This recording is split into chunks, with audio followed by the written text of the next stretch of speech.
A fazenda Santa Vitória nunca tinha conhecido o silêncio. Durante anos, os corredores daquela mansão foram tomados pelo som de cavalos, festas luxuosas e empregados correndo de um lado para o outro. Mas naquela madrugada, até os lampiões pareciam tremer de medo. No quarto principal do andar superior, o pequeno Tomás respirava com dificuldade enquanto a febre queimava seu corpo, e do outro lado do corredor, Clara já não conseguia sequer abrir os olhos sem gemer de dor. Médicos vindos da capital ocupavam a casa inteira. Homens ricos, respeitados, tratados como reis pelo coronel Augusto Valença. Mas nenhum deles conseguia explicar por que as crianças pioravam a cada hora. Helena Valença caminhava desesperada entre os dois quartos com os olhos inchados de tanto chorar, até parar ao ouvir uma frase dita em voz baixa no fim do corredor. Preparem a família. Os filhos do coronel não devem sobreviver até amanhã.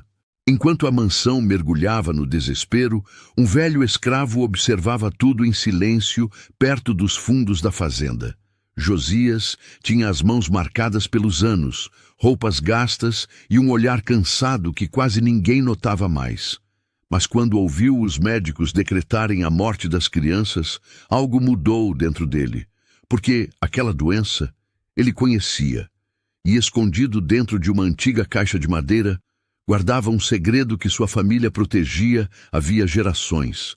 Na manhã seguinte, diante da família reunida e dos médicos mais poderosos da região, Josias atravessou lentamente a sala principal, segurando uma pequena bolsa de pano junto ao peito. O ambiente inteiro ficou imóvel quando ele encarou o coronel e disse: "Eu acredito que posso salvar seus filhos." Por alguns segundos, ninguém reagiu. Até que uma gargalhada ecoou pela mansão e um dos médicos avançou furioso, apontando o dedo para o velho escravo. "Cale a boca! Você é apenas um escravo velho." A gargalhada dos médicos ecoou pela sala principal da fazenda Santa Vitória, enquanto Josias permanecia imóvel segurando a pequena bolsa de pano junto ao peito. O velho escravo abaixou lentamente os olhos, ouvindo os insultos atravessarem o salão diante da própria família Valença. "O senhor vai confiar a vida dos seus filhos nisso?" gritou um dos médicos apontando para ele com desprezo. E naquele instante, o silêncio no rosto do coronel dizia mais do que qualquer resposta. Porque existe algo que destrói até os homens mais poderosos deste mundo: o desespero de ver um filho morrendo sem poder fazer nada. E talvez você já tenha percebido isso também. Quando a dor entra dentro de uma casa, orgulho, dinheiro e autoridade começam a perder a força. Enquanto os médicos discutiam entre si, Helena permanecia ajoelhada ao lado da cama da filha, segurando sua pequena mão febril, chorando tão baixo que parecia ter medo até da própria esperança. Mas o que ninguém naquela mansão imaginava era que o homem mais ignorado da fazenda carregava um conhecimento capaz de mudar tudo naquela noite. E é exatamente aqui que essa história começa a mostrar algo doloroso sobre o Brasil daquela época. Muitos homens eram tratados como invisíveis, até o dia em que os poderosos precisavam deles para sobreviver. E eu quero saber a sua opinião durante essa história, porque certas cenas daqui mexem profundamente com quem está assistindo. Então já deixa o seu gostei no vídeo, se inscreve agora no canal Eco das Correntes e ativa o sininho das notificações para não perder as próximas histórias emocionantes que nós trazemos aqui. E aproveita também para comentar aqui embaixo de qual cidade você está assistindo, porque eu gosto muito de ver até onde essas histórias estão chegando. Agora presta atenção, porque enquanto todos naquela mansão começavam a aceitar a morte das crianças, um velho escravo caminhava sozinho até sua pequena cabana, carregando um segredo que poderia mudar o destino daquela família para sempre. A chuva fina começava a cair sobre a fazenda Santa Vitória, enquanto os corredores da mansão permaneciam iluminados madrugada adentro. Empregadas atravessavam o piso de madeira carregando bacias de água quente e toalhas molhadas, que já não diminuíam a febre das crianças. No quarto principal, Helena segurava Clara nos braços, enquanto a menina respirava cada vez mais fraco. Do outro lado do corredor, Tomás já não conseguia sequer abrir os olhos. No salão principal, os médicos discutiam em voz baixa diante do coronel Augusto Valença. A febre continua subindo. Isso não faz sentido, murmurou um deles enquanto limpava o suor da testa. Augusto mantinha os braços cruzados tentando esconder o desespero, mas seus olhos vermelhos entregavam tudo. Pela primeira vez em muitos anos, o homem mais poderoso daquela região não conseguia controlar o que acontecia dentro da própria casa. Enquanto isso, nos fundos da fazenda, Josias caminhava lentamente pela lama, segurando um velho lampião. O vento frio balançava sua roupa desgastada enquanto ele ouvia, ao longe, os choros vindos da mansão principal. Talvez o mais cruel daquela noite fosse justamente isso. O sofrimento dos ricos ecoava por toda a fazenda, enquanto os escravos continuavam invisíveis até nos momentos de tragédia. Ao entrar em sua pequena cabana, Josias fechou a porta devagar e permaneceu alguns segundos em silêncio. O lugar era apertado, simples e iluminado apenas pela chama fraca do lampião pendurado na parede. Em um canto havia uma rede antiga, um banco de madeira gasto pelo tempo e uma pequena caixa coberta por um pano escuro. Seus olhos ficaram presos nela imediatamente. Com as mãos trêmulas, o velho retirou lentamente o pano que cobria a caixa. Dentro dela havia pequenos sacos de ervas secas cuidadosamente organizados havia muitos anos. Folhas amarradas por cordões antigos, raízes separadas em pequenos montes e frascos escuros protegidos da umidade. Josias passou os dedos sobre cada um deles, como quem tocava pedaços vivos do próprio passado. Então, fechando os olhos por alguns segundos, ele voltou a ouvir a voz de sua mãe ecoando dentro da memória. Nunca despreze o que nasce da terra, porque Deus esconde cura onde os homens arrogantes não conseguem enxergar. Lágrimas silenciosas desceram pelo rosto marcado do velho enquanto a chuva aumentava do lado de fora. Fazia muitos anos que ninguém naquela fazenda ouvia falar daquele conhecimento. Na mansão, Helena já não conseguia conter o desespero quando Clara começou a delirar, chamando pela mãe sem sequer abrir os olhos. "Por favor, salva minha filha", ela implorava, segurando o braço de um dos médicos. Mas o homem apenas abaixou a cabeça, sem coragem de responder. E naquele instante, todo o ouro da família Valença parecia inútil diante da fragilidade de duas crianças morrendo lentamente. Josias então começou a preparar as ervas sobre uma pequena mesa de madeira. Suas mãos calejadas trabalhavam com calma, enquanto esmagava folhas secas e separava pequenas raízes dentro de um recipiente de barro. A fumaça subia lentamente perto da luz do lampião, enquanto os trovões ecoavam sobre a fazenda. Havia algo profundamente doloroso naquela cena, porque o único homem capaz de ajudar era justamente o mais desprezado dali. Conforme a madrugada avançava, antigas lembranças começaram a atormentar Josias novamente. Ele se lembrava da própria mãe sendo acusada de feitiçaria depois de salvar pessoas em outra fazenda muitos anos antes. Lembrava também dos escravos abandonados pelos médicos enquanto morriam esquecidos nas senzalas. Talvez por isso tivesse passado tanto tempo escondendo aquele conhecimento de todos. Na mansão principal, Helena caiu ajoelhada no chão ao ouvir um dos médicos cochichar perto da porta. "Preparem a família. Talvez as crianças não resistam até o amanhecer." O brinquedo de madeira que ela segurava caiu lentamente de suas mãos, enquanto Augusto permanecia imóvel sem conseguir reagir. E naquela mesma noite, sozinho dentro da cabana, Josias terminou de preparar a mistura que poderia salvar as crianças, ou destruir sua vida para sempre. O amanhecer surgiu frio e silencioso sobre a fazenda Santa Vitória. Nem os pássaros pareciam cantar naquela manhã, enquanto empregados atravessavam o terreiro de cabeça baixa, evitando trocar olhares. Dentro da mansão, o cheiro forte de remédios e velas queimadas dominava os corredores. Helena permanecia sentada entre os quartos das crianças, havia horas sem dormir, segurando um pequeno pano molhado já tremendo entre os dedos. Tomás respirava com dificuldade cada vez maior. E Clara já não reagia quando a mãe chamava seu nome. Os médicos andavam apressados de um lado para o outro, tentando esconder a própria insegurança diante da família Valença. "A febre continua aumentando", murmurou um deles, enquanto fechava sua maleta com irritação. "E talvez você também sinta isso ouvindo essa história." Havia algo desesperador naquela mansão que fazia até os homens mais ricos parecerem pequenos. Nos fundos da fazenda, Josias segurava a pequena bolsa de pano junto ao peito enquanto observava a casa grande à distância. Seus olhos cansados permaneciam fixos nas janelas iluminadas do andar superior. Ele sabia exatamente o que aconteceria se entrasse ali oferecendo ajuda. Naquela época, homens como ele não podiam aconselhar, opinar ou sequer falar diante de pessoas importantes sem correr o risco de sofrer consequências cruéis. Mesmo assim, o velho respirou fundo e começou a caminhar lentamente em direção à mansão. A chuva da madrugada ainda deixava o chão coberto de lama enquanto os empregados paravam discretamente para observá-lo passar. Alguns cochichavam assustados, outros apenas desviavam o olhar. Havia algo estranho naquela cena, porque pela primeira vez em muitos anos, Josias parecia caminhar carregando não apenas ervas nas mãos, mas uma decisão capaz de desafiar toda a ordem daquela fazenda. Quando entrou na sala principal, o ambiente inteiro ficou em silêncio. Médicos, parentes e empregados olharam imediatamente para o velho escravo parado perto da porta segurando a bolsa contra o peito. O coronel Augusto ergueu lentamente os olhos na direção dele, enquanto Helena permanecia imóvel ao fundo com o rosto destruído pelo choro.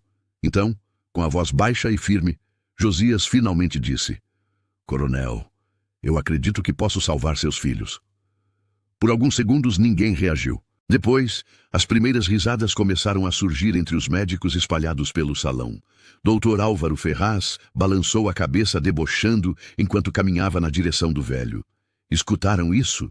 perguntou olhando para os outros homens com um sorriso de desprezo. Outro respondeu rindo: "Agora escravo virou doutor." E, sinceramente, talvez essa seja uma das partes mais revoltantes dessa história, porque o sofrimento das crianças não foi suficiente para diminuir o orgulho daqueles homens. Josias permaneceu imóvel, enquanto os insultos aumentavam ao redor dele. "Minha mãe tratava essa doença quando eu era menino", tentou explicar apertando a pequena bolsa entre as mãos. Mas antes que terminasse, Dr. Álvaro avançou furioso, apontando o dedo em seu rosto. "Cale a boca!" gritou tão alto que o salão inteiro ficou imóvel. O médico respirava pesado enquanto encarava o velho com ódio. "Você é apenas um escravo velho. Não entende nada de medicina." Josias abaixou lentamente os olhos sem responder. Mas não era medo o que existia naquele silêncio. Talvez fosse apenas tristeza. A tristeza de quem passou a vida inteira aprendendo que homens arrogantes quase sempre gritam mais alto quando começam a perceber que podem estar errados. E naquele mesmo instante, no andar de cima da mansão, Clara começou a perder os sentidos, enquanto o desespero finalmente começava a destruir a última esperança daquela família. O silêncio dentro da mansão naquela tarde parecia mais assustador que qualquer grito. Clara já não abria os olhos havia horas, e Tomás respirava tão fraco que Helena aproximava o rosto do filho várias vezes apenas para confirmar que ele ainda estava vivo. Os médicos caminhavam pelo corredor sem dizer quase nada, evitando olhar diretamente para o coronel. E quando homens acostumados a falar com tanta arrogância começam a se calar, normalmente é porque o desespero já entrou na sala antes deles. Helena permanecia ajoelhada ao lado da cama da filha, segurando sua pequena mão febril, enquanto lágrimas caíam silenciosamente sobre o lençol. "Augusto, nossos filhos vão morrer." Ela sussurrou com a voz destruída pelo cansaço. O coronel tentou responder, mas as palavras simplesmente não saíram. Talvez aquele tenha sido o momento mais cruel da vida daquele homem. Perceber que toda a sua riqueza não comprava sequer mais uma noite de esperança para os próprios filhos. No corredor, Dr. Álvaro chamou Augusto para conversar longe dos quartos. Os outros médicos permaneciam atrás dele em silêncio, enquanto o coronel caminhava lentamente até a janela da sala principal. "Precisamos preparar a família", disse o médico, evitando sustentar o olhar. "Fizemos tudo o que era possível." Augusto apertou os punhos com tanta força que os dedos começaram a tremer. Porque, no fundo, ele percebeu naquele instante que aqueles homens já haviam desistido das crianças. Então, um barulho vindo do quarto de Clara atravessou a mansão inteira. Helena gritava desesperada, chamando pela filha, enquanto empregadas corriam pelo corredor, carregando panos molhados e velas acesas. Augusto entrou no quarto às pressas e encontrou Clara quase sem conseguir respirar. O desespero estampado no rosto de Helena era tão forte que até alguns empregados começaram a chorar, escondidos perto da porta. E, sinceramente, é impossível ouvir uma cena dessas sem sentir o peso daquela mãe perdendo as forças diante da própria filha. Augusto permaneceu imóvel por alguns segundos, olhando para Clara deitada na cama, enquanto a febre queimava o pequeno corpo da menina. Então, lentamente, algo mudou dentro dele. O coronel virou o rosto na direção dos médicos e enxergou exatamente o que tentavam esconder desde a manhã: medo. Não existia mais confiança, não existia mais solução, não existia mais esperança naqueles homens. E naquele instante, as palavras de Josias voltaram como um golpe dentro da memória do coronel. Mandem chamar o velho imediatamente. A ordem saiu seca, pesada, fazendo o corredor inteiro ficar imóvel. Dr. Álvaro avançou revoltado, tentando impedir. O senhor enlouqueceu. Augusto então explodiu pela primeira vez desde o início da doença. Vocês já disseram que meus filhos estão condenados. O silêncio tomou conta da mansão, enquanto, do lado de fora, um velho escravo caminhava lentamente, carregando nas mãos a última esperança daquela família. Os corredores da mansão ficaram em silêncio quando Josias entrou carregando uma pequena chaleira envolta por um pano grosso. O cheiro forte das ervas começou a tomar o ambiente enquanto empregados observavam tudo de cabeça baixa. Dr. Álvaro fechou o rosto imediatamente ao vê-lo atravessar o corredor principal. Homens arrogantes quase sempre se incomodam quando alguém simples ameaça aquilo que eles acreditam controlar. Isso é loucura, murmurou um dos médicos enquanto Josias se aproximava do quarto das crianças. O senhor vai matar esses filhos. Mas Augusto já não demonstrava o mesmo medo de antes. O coronel abriu caminho lentamente, sem tirar os olhos da cama de Clara. Helena então segurou as mãos calejadas do velho, quase implorando em silêncio. Se existir qualquer chance, por favor, tente.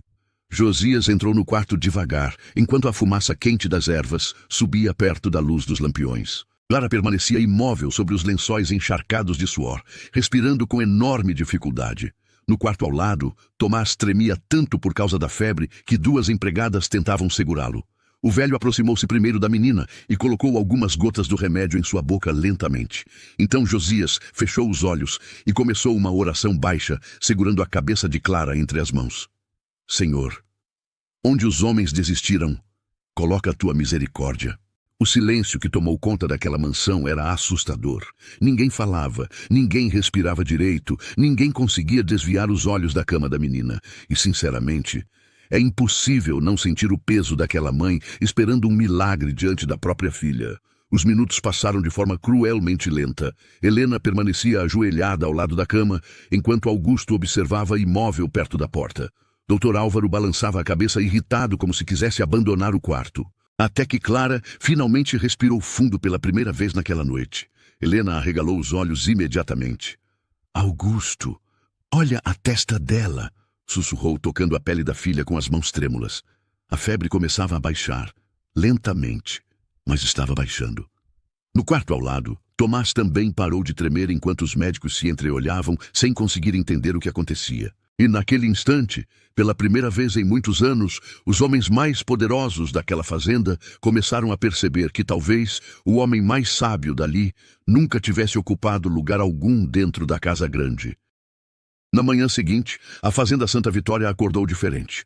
Pela primeira vez em dias, os corredores da mansão não estavam tomados por choros desesperados ou passos correndo de um lado para o outro. Helena permanecia sentada ao lado da cama de Clara, observando a filha dormir profundamente sem febre. E talvez só quem já passou noites inteiras sem esperança consiga entender o alívio que aquela mulher sentiu ao tocar a testa fria da própria filha naquela manhã. No quarto ao lado, Tomás já conseguia respirar sem dificuldade, enquanto uma das empregadas trocava os lençóis molhados da cama. Augusto permaneceu parado perto da porta, olhando o filho abrir os olhos lentamente. Pai, murmurou o menino com a voz fraca. O coronel abaixou a cabeça imediatamente, tentando esconder as lágrimas, porque naquele instante o homem mais temido da região já não parecia um coronel poderoso, apenas um pai aliviado por não perder o próprio filho. Os médicos caminhavam pelos corredores sem conseguir esconder o choque estampado no rosto.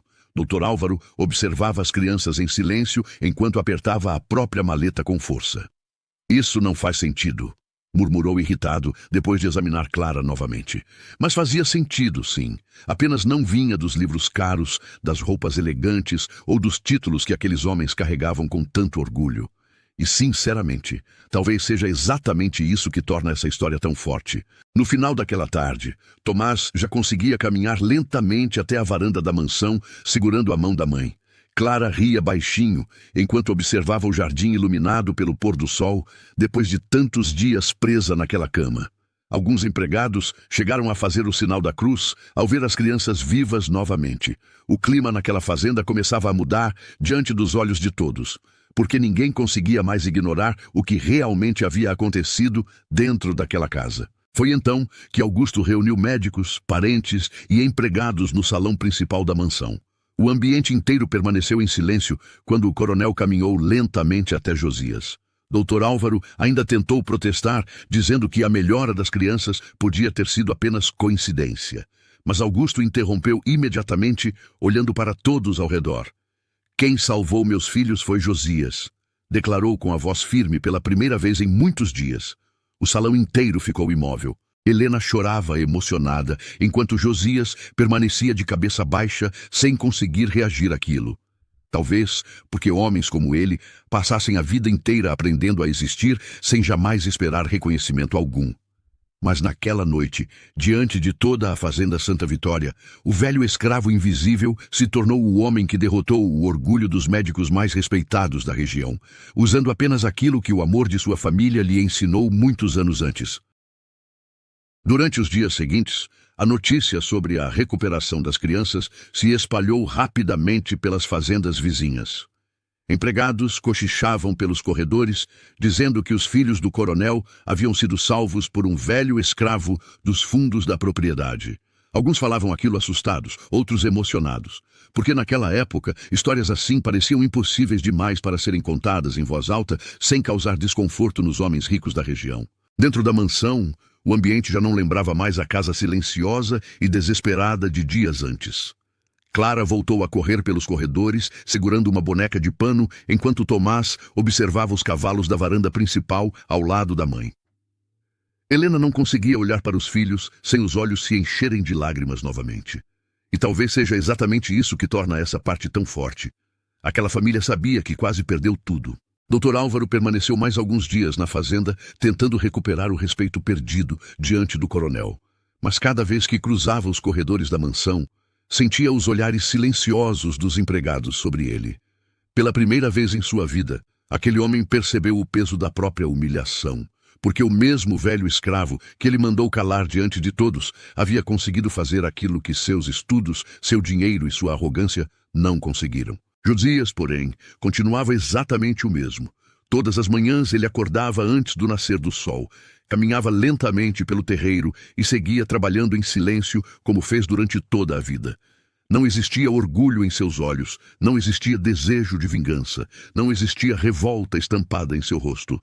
Talvez porque homens que sofreram durante tanto tempo aprendam a carregar a humildade até mesmo quando finalmente vencem. Mas algo dentro da fazenda Santa Vitória havia mudado profundamente. Helena começou a fazer questão de servir refeições para Josias perto da varanda principal da casa. Empregadas que antes desviavam o olhar passaram a cumprimentá-lo com respeito. E Augusto? Augusto já não conseguia enxergar aquele velho da mesma forma. Porque depois de ver os próprios filhos voltarem da beira da morte, o coronel percebeu algo que jamais tinha aprendido em toda a sua vida de riqueza. Certa tarde, enquanto observava Tomás brincar no jardim, Augusto encontrou Josias sentado sozinho perto da plantação, olhando o vento balançar as folhas de café. O coronel permaneceu alguns segundos em silêncio antes de finalmente se aproximar. Eu passei anos acreditando que conhecia tudo dentro dessa fazenda, disse com a voz baixa, mas nunca enxerguei o homem mais importante que existia nela. Josias abaixou lentamente os olhos sem saber o que responder. Talvez porque nenhuma palavra apagasse os anos de silêncio, humilhação e invisibilidade que carregava dentro de si. O vento atravessava calmamente a plantação, enquanto o coronel permanecia parado diante dele, como alguém tentando enfrentar a própria consciência pela primeira vez. E naquele momento não existiam títulos, riqueza ou autoridade entre os dois homens. Existia apenas humanidade. Naquela noite, Augusto reuniu empregados e administradores no salão principal da mansão. O clima era pesado, diferente de qualquer outra reunião que aquela fazenda já havia presenciado. O coronel então caminhou lentamente até Josias, diante de todos. Muitos empregados abaixaram a cabeça sem acreditar no que viam, porque homens como Augusto Valença jamais se colocavam abaixo de alguém, muito menos diante de um escravo. Então, diante da casa inteira em silêncio, Augusto estendeu a mão para Josias. Ninguém respirou naquele instante. O velho demorou alguns segundos até aceitar o gesto, enquanto lágrimas discretas surgiam nos olhos de Helena ao fundo da sala. Aquela simples atitude parecia pequena para alguns, mas dentro daquela fazenda escravocrata, aquele gesto carregava o peso de uma revolução silenciosa que jamais seria esquecida por quem presenciou a cena. E enquanto os lampiões iluminavam fracamente o salão naquela noite, muitos entenderam algo que talvez nunca mais saísse de suas memórias. O homem mais respeitado daquela fazenda não era o mais rico, o mais estudado ou o mais poderoso. Era justamente o homem que passou a vida inteira sendo tratado como invisível, até o dia em que Deus colocou nas mãos dele a cura que nenhum poderoso conseguiu encontrar. Os anos passaram, mas a fazenda Santa Vitória nunca voltou a ser a mesma depois daquela noite. Tomás cresceu carregando dentro da memória o cheiro das ervas, os corredores silenciosos da mansão e o rosto cansado do velho escravo ajoelhado ao lado de sua cama. Algumas marcas da vida desaparecem com o tempo, mas outras ficam para sempre dentro da alma da gente. E talvez essa seja uma delas. Numa tarde de céu alaranjado, já adulto, Tomás caminhou lentamente até os fundos da fazenda, procurando Josias. O velho estava sentado perto da plantação, observando o vento atravessar os cafezais da mesma forma tranquila de sempre. As mãos continuavam marcadas pelo tempo, os cabelos completamente brancos e o olhar silencioso. Mas agora existia algo diferente. Pela primeira vez em muitos anos, alguém finalmente enxergava o valor daquele homem. Tomás permaneceu alguns segundos em silêncio antes de se sentar ao lado dele. Eu nunca consegui esquecer aquela noite, disse olhando para o horizonte. Josias apenas abaixou os olhos ouvindo as palavras do rapaz. Então Tomás respirou fundo e perguntou algo que carregava havia anos dentro do peito. Como o Senhor conseguiu salvar nossas vidas, quando todos os outros desistiram? O velho demorou alguns segundos para responder. O vento balançava lentamente as folhas secas espalhadas pela terra, enquanto o silêncio tomava conta da plantação. Então Josias levantou os olhos cansados e disse com calma: porque minha avó me ensinou algo que muitos homens ricos nunca aprenderam. A natureza fala com quem sabe ouvir. Tomás sentiu os olhos se encherem de lágrimas imediatamente ao ouvir aquelas palavras simples. E talvez o mais doloroso dessa história seja justamente perceber quantas pessoas carregam sabedoria dentro de si, enquanto o mundo insiste em tratá-las como invisíveis. Quantos Josias existiram naquele Brasil escravocrata? Homens e mulheres que sofreram humilhações, desprezo e silêncio, mesmo carregando conhecimentos, sentimentos e humanidade tão profundos quanto qualquer homem poderoso daquela época. Isso faz a gente pensar muito depois que a história termina. Tomás então segurou lentamente as mãos marcadas de Josias, enquanto lágrimas silenciosas desciam por seu rosto. Naquele instante, já não existia coronel, escravo, riqueza ou posição social entre os dois. Existia apenas gratidão. Porque no final das contas, o homem que salvou aquela família inteira não foi o mais rico nem o mais estudado.